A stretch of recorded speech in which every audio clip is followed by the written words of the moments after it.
హనుమాన్ శ్రీరామదూత హనుమాన్ శ్రీరామదూత హనుమాన్ శ్రీరామదూత హనుమాన్.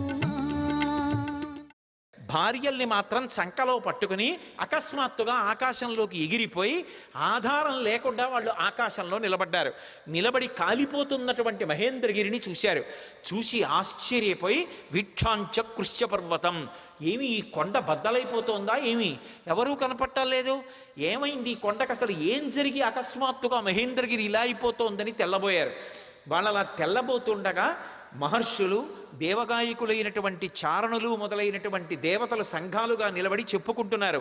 ఏష పర్వత సంకాశో హనుమాన్ మారుతాత్మజ తితీర్షతి మహావేగ సముద్రం మకరాలయం.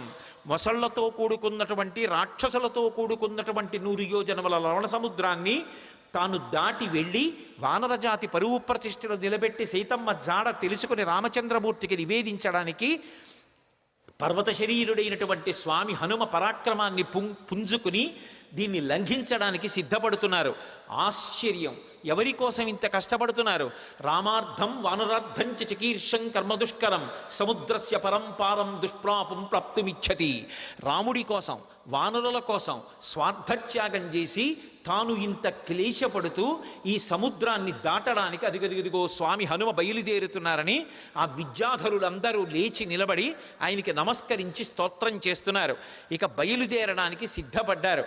ఒక్కసారి తన బలాన్నంతటినీ పుంజుకున్నారు. ఒంటి మీద ఉన్నటువంటి వెంట్రుకలన్నీ నిక్కపొడుచుకున్నాయి. చెవులు రిక్కించారు. కళ్ళు 2 దృష్టి నిలబెట్టి 100 యోజనముల సముద్రం వైపు చూశారు. సచచాలాచలశ్చాపి ముహూర్తం కపిపీడిత అని దుదివేచ సరోమాణీ చకంపే చాచలోపమః బాహూ సంస్తంభయామాస మహాపరిగసన్నిభౌ సపారచ కపిక్కట్యాం చరణౌ సంచుకోచ. ఆయన వెంటనే ఆ ఒంటి మీద వెంట్రుకలు నిక్కపొడుచుకుని ఉన్నాయి. ఆ తోక ఒక్కసారి ఇలా పైకెత్తారు. గరుత్మంతుడు సముద్రం మీద వెడుతూ పావుని తన్నుకుపోతున్నప్పుడు ఎలా ఉంటుందో అలా ఉన్నటువంటి తోకని జొలిపించి నేలకేసి కొట్టారు. కొట్టి ఆ 2 చేతులు పైకెత్తి ఇలా పరిగలు బిగించినట్టు బిగించారు.